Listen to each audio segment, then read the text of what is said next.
ஆண்டவராகிய இயேசு கிறிஸ்துவின் நாமத்தில் காலை வாழ்த்துக்கள். இன்றைய மன்னா, ஞானிகளை வெட்கப்படுத்தும்படி தேவன் உலகத்தில் பைத்தியமானவைகளை தெரிந்து கொண்டார்.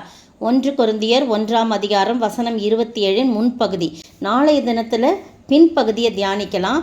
ரொம்ப இன்ட்ரெஸ்டாக இருக்கும், ஆர்வமாக இருக்கும். எனவே நம்ம அடுத்த பகுதி நாளைய தினத்தில் தியானிக்கலாம். கர்த்தருக்கு ஸ்தமானா. அப்போ ஞானிகளை வெட்கப்படுத்தும்படி தேவன் உலகத்தில் பைத்தியமானவைகளை தெரிந்து கொண்டானா, பைத்தியம் சொல்லும்போது புத்தி சுவாதீனம் இல்லாதவர்கள், அவங்க மனநோய் பாதிக்கப்பட்டவங்க, மனநலம் குன்றியவர்கள், இப்படிலாம் கிடையாது. ஞானிகளுக்கு ஆப்போசிட்டு ஞானம் நிறைந்தவர்கள் தான் இல்லையா. ஞானத்தில் குறைவுள்ளவர்கள், படிப்பறிவில்லாதவர்கள், இவங்கள தான் ஆண்டவர் தெரிந்து கொள்கிறார். சீஷர்களை தெரிந்து கொள்ளும்போது கூட ஒவ்வொரு சிஷ்னாக பார்க்கும்போது ஆண்டவர் மீன் பிடிக்கிறவர்கள், சாதாரண தொழில் செய்கிறவர்கள், இப்படி தான் ஆண்டவர் அப்படி அவர் தெரிந்து கொள்கிறார் சீஷராக. நீங்கள் பார்த்தீங்கன்னா அப்போஸ்தலர் நடபடிகள் 3ஆம் அதிகாரத்தில் அங்கே அந்த பேதுருவும் யோவானும் அங்கே ஆலயத்தின் வாசலில், தேவாலயத்தின் வாசலில் இருந்த பிறவி சப்பானியை குணமாக்குறாங்க. அவன் சுகமாயிடுறான். பிறந்ததுலேருந்து சப்பானியாக இருந்தான். அவன் கிட்டத்தட்ட அவனுக்கு வயது 40 இருக்கும் என்று சொல்லப்பட்டிருக்கிறது. அடுத்த பகுதியில் நீங்கள் படித்து பாருங்கள். அப்படி இருக்கும்போது அவனை என்ன பண்ணுறாங்க, தூக்கி விடுறாங்க. அந்த 40 வருஷ காலமாக அவன் எங்கே தான் இருக்கிறான், அந்த ஆலயத்தின் வாசலில் அவனை கொண்டு விடுறதும் போகிறதுமா இப்படி தான் இருக்கிறாங்க. அப்போ பார்த்தீங்கன்னா 4ஆம் அதிகாரத்தில் இவங்களுக்கெல்லாம் ரொம்ப கோபமாக வந்துடுது. என்ன இவங்களை பற்றி ரொம்ப எல்லாரும் பிரமிக்கிறத்தக்கதாக இவங்க பெரிய பெரிய அற்புதம்லாம் செய்கிறாங்களேன்னு அவங்கள பிடிச்சி இழுத்துட்டு வச்சு நடுவில் எல்லாரும் இருக்கிறாங்க பாருங்கள். அதிகாரிகள், மூப்பர்கள், வேதப்பாரகர்கள், பிரதான ஆசாரனாக அண்ணா, காய்பா, யோவான், அலெக்சந்தர், பிரதான ஆசாரனுடைய குடும்பத்தார் எல்லாருக்கும் நடுவில் கூட்டமாக கூடி நடுவில் நிறுத்தி, நீங்கள் எந்த வல்லமையினாலே எந்த நாமத்தினாலே இதை செய்தீர்கள்னு சொன்னவொன்னே பேதுரு அப்படியே பரிசுத்த ஆவியினால் நிரம்பி என்ன பண்ணுறாரு, அவர்களை நோக்கி எல்லாரும் கேளுங்க, நாங்கள் எந்த அதிகாரத்தில் செய்கிறோன்னு நீங்கள் கேட்குறீங்க. உங்களால் சிலுவையில் அறையப்பட்டவரும் தேவனால் மரித்தொழுந்து எழுப்பப்பட்டவருமாய் இருக்கிற நசரேயனாகிய இயேசு கிறிஸ்துவின் நாமத்தினால தான் இவன் உங்களுக்கு முன்பாக சொஸ்தமாய் நிற்கிறான் என்று உங்கள் எல்லாருக்கும், இஸ்ரவேல் ஜனங்கள் எல்லாருக்கும் தெரிந்திருக்க கடவுது. வீடு கட்டுகளாகிய உங்களால் அற்பமாய் எண்ணப்பட்ட இயேசு தான், அவர் தான் மூளைக்கு தலைக்கல்லானு சொல்கிறாங்க. பார்த்தீங்களா, நீங்கள் அற்பமாக எண்ணீங்க, ஆனால் பிதாவாகிய தேவன் அவரை மூளைக்கு தலைக்கல்லாக்கி பெரிய பெரிய அற்புதங்களை அடையாளங்களும் அவர் மூலமாக செய்கிறாரு அப்படின்னு சொல்கிறார். அவராலே அன்றி வேறு ஒருவராலும் ரட்சிப்பு இல்லை. நாம் ரட்சிக்கப்படும்படி வானத்தின் கீழெங்கும் மனுஷர்களுக்குள்ளே அவருடைய நாமமே அல்லாமல் வேறொரு நாமம் கட்டளையிடப்படவில்லைன்னு சொல்கிறான்.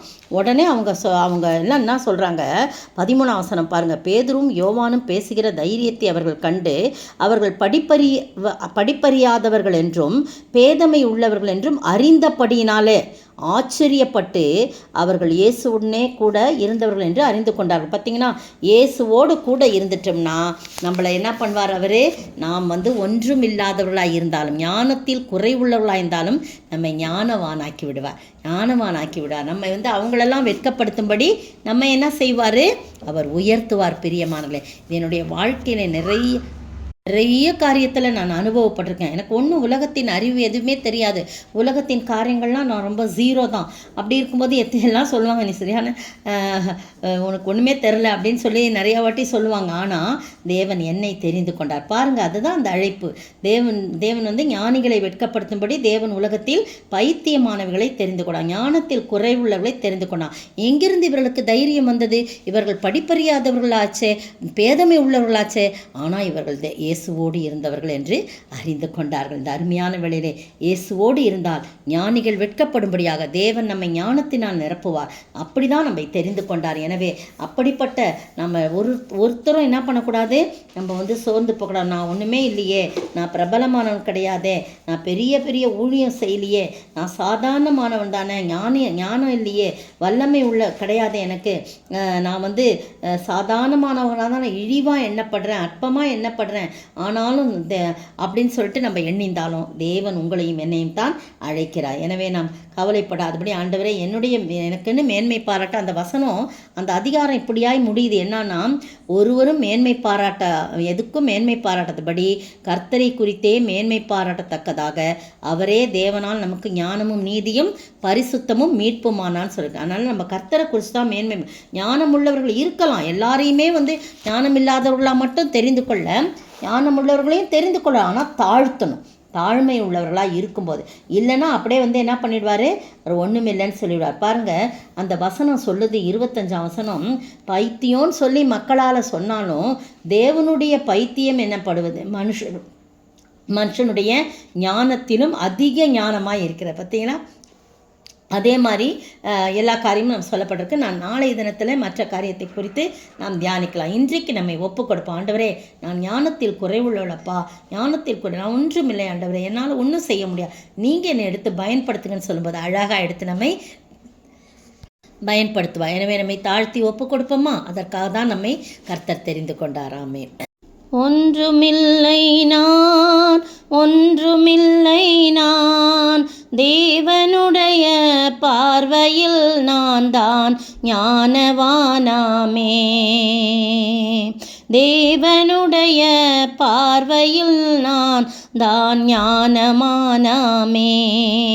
என்னை அவர் தெரிந்து கொண்டார், ஞானவானாய் மாற்றினார். என்னை அவர் தெரிந்து கொண்டார், ஞானவானாய் மாற்றினார்.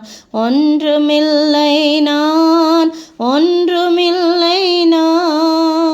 ஸ்தோத்திரிக்கிற ஆண்டவரே, துதிக்கிற ராஜா, நான் ஒன்றுமில்லை ஆண்டவரே, ஆனாலும் நீர் என்னை தெரிந்து கொண்டீர், என்னை ஞானவானாய் மாற்றினீர். எடுத்து பயன்படுத்துங்க. இயேசுவின் நாமத்தில் பிதாவே, ஆமேன். நேற்றைய பதில், அவர்கள் தொண்டை திறக்கப்பட்ட பிரேத குழி. யூதர் கிரேக்கரின் தொண்டை திறக்கப்பட்ட பிரேத குழி. தங்கள் நாவுகளால் வஞ்சனை செய்கிறார்கள். அவர்களுடைய உதடுகளின் கீழே பாம்பின் விஷம் இருக்கிறது. அவர்கள் வாய் சபிப்பினாலும் கசப்பினாலும் நிறைந்திருக்கிறது. ரோமர் 3 வசனம் 13-14. இன்றைய கேள்வி, என்ன செய்து எப்படிப்பட்டவர்கள் ஆனார்கள்?